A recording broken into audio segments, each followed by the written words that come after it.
Hi, welcome to the At Home Film Festival. And we have a new year and a new president. So I thought, what better way to salute our new president than take a look at some bad old presidents. Thank you for the idea, Carol. I really appreciate it.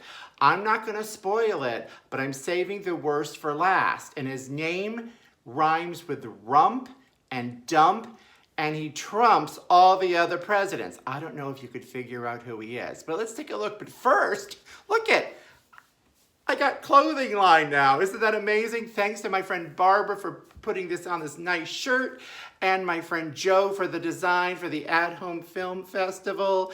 Anyway, we're gonna enjoy this officially because I've got a logo, and we're gonna watch some bad presidents. So let's get started, okay? And what better way than starting with Dick? What?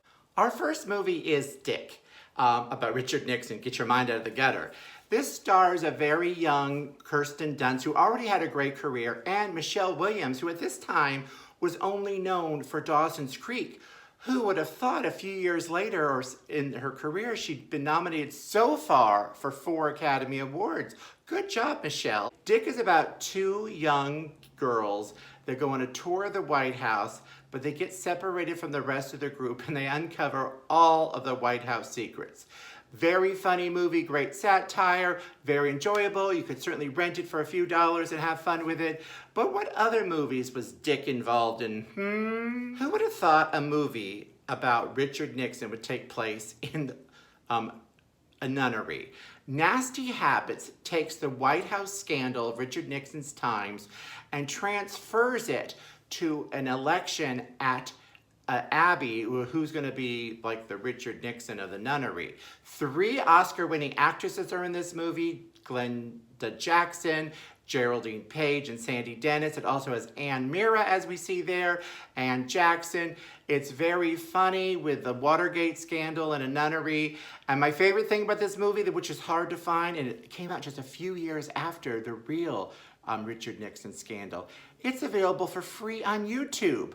So let's watch the secrets of the nunnery unfold in front of our eyes, and yet another satire, another good movie in a row. Yay! Our next movies are kind of fictionalized using real presidents. But this is actually an educational moment for you. This is a movie called President's Day, which I've never seen, and you can't even see it because it's not available right now. It's about people running for office at school, and for some reason, Abraham Lincoln comes from the dead and kills the candidates. I don't know why. But this is President's Day 2010 with an apostrophe S. The next movie I'm going to show you is President's Day with no punctuation. And then there's President's Day with an S apostrophe. Which is right? They all could be right if you interpret them different way. President's Day apostrophe S is a day for one president. President's Day with an S apostrophe is for multiple presidents, which we kind of celebrate in February, where we double up on our presidents' birthdays. And then I read that President's Day with no punctuation just represents all the presidents in the world. So we can't watch President's Day apostrophe S 2010, are you still with me? Because it's not available, but we can watch President's Day plural, no apostrophe, which came out in 2016, and I am fascinated by it. Let's take a look. So this President's Day is available on Amazon for free. And this has many presidents, so grammatically it's still correct. They come up from the grave and they attack these kids at a cabin. We've seen a lot of those kids attack cabin movies, but we've never seen them attacked by presidents, right?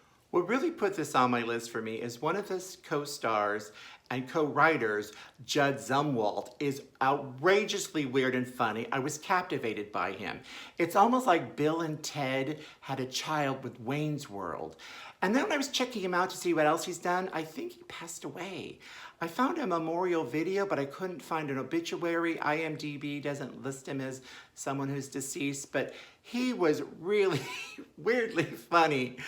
I fell in love with him right away. In fact, let's take a quick look at some of his weird speak voice he uses in this really off-the-charts film.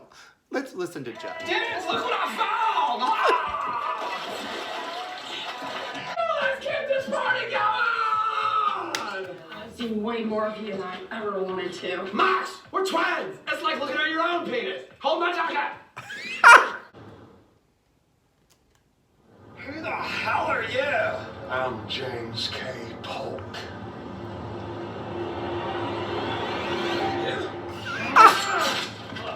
President Wolfman is a total weird situation.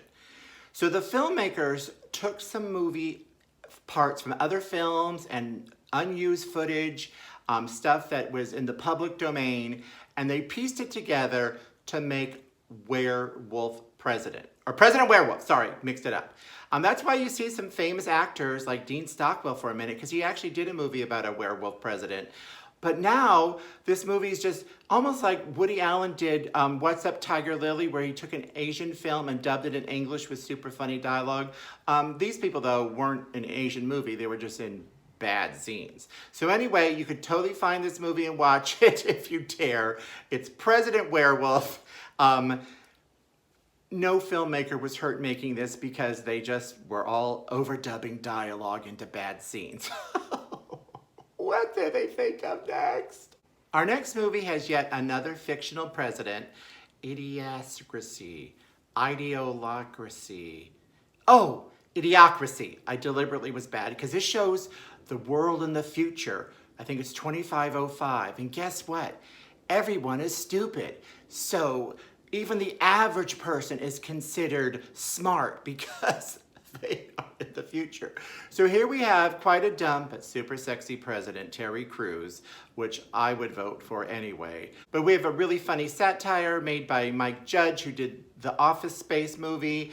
And we've got Luke Wilson, the cute Wilson, Maya Rudolph. So you're really in for a good time if you want to catch this film. So why don't you? And it's very fictional, but who would have ever thought the president was stupid ever, right?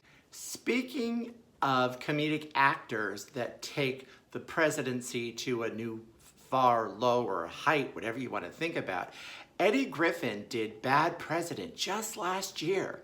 He plays the devil, and he makes a deal with another devil on earth named Donald Trump.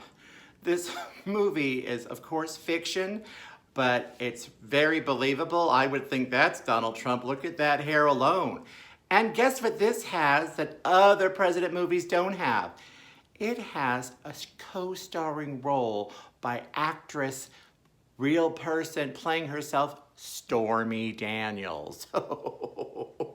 Yes, Stormy Daniels. So let's take a laugh at this president. You could watch it for free on streaming devices, so why shouldn't we laugh? But we're almost done.